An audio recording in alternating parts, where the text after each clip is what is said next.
ஓம் come கணபதே நமஹ. இந்த கார்த்திகை மாதம் 3 ராசிகளுக்கு சூரியன் மிகுந்த நன்மை செய்ய போகிறார். 17-11-2025 முதல் 15-12-2025 வரை கார்த்திகை மாதம். சூரியன் ராசியில் இருந்து 3, 6, 11 ஆகிய ராசிகளுக்கு மிகுந்த நன்மை செய்வார். நன்மையடையும் ராசிகள் கன்னி ராசி மற்றும் மிதுன ராசி. அதற்கு அடுத்தபடியாக நன்மை பெறப்போகும் ராசி மகர ராசி. இந்த 3 ராசிகளுக்கும் சூரிய பகவான் மிகுந்த நன்மைகள் கொடுப்பார். எதிரிகளை ஓட ஓட விரட்டி வைப்பார். மனதிலே தைரியத்தை கொடுப்பார். லாபத்தை அள்ளி அள்ளி கொடுப்பார். மனதிலே சந்தோஷத்தை கொடுப்பார். பித்ரு வகையில் இருக்கிற தோஷங்களை நீக்கி வைப்பார்.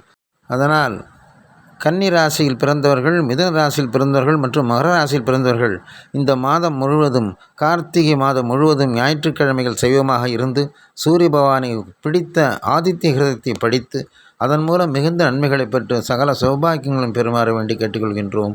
நன்றி, வணக்கம். ஓம் சிவசூர்யாய நமஹ என்று சொல்லக்கூடிய மந்திரத்தை ஞாயிறு தோறும் சொல்லி வாருங்கள். ஓம் அஸ்வத்வஜாய வித்மஹே பாசகஸ்தாய தீமஹி தன்ன சூரிய பிரச்சோதயாத். ஓம் சிவசூர்யாய நமஹ.